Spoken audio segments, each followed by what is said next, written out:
Star জলসার নতুন ধারাবাহিক গৃহপ্রবেশে অল্প দিনেই নজর কেড়েছে দর্শকদের।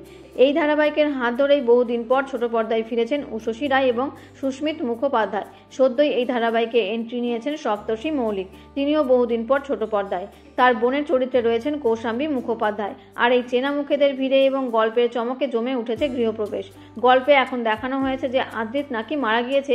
এবার সে আবার ফিরে আসতে চলেছে, যখন শুভলক্ষ্মী সন্তানের জন্য নিজের জীবন নতুন করে শুরুর কথা ভাবছে।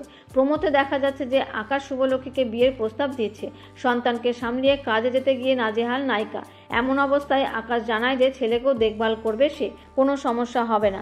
সন্তানের কথা ভেবে কি বিয়েতে রাজি হয়ে যাবে নায়িকা? যদিও সেই সময় সেখানে এন্ট্রি নেবে আদ্রিত।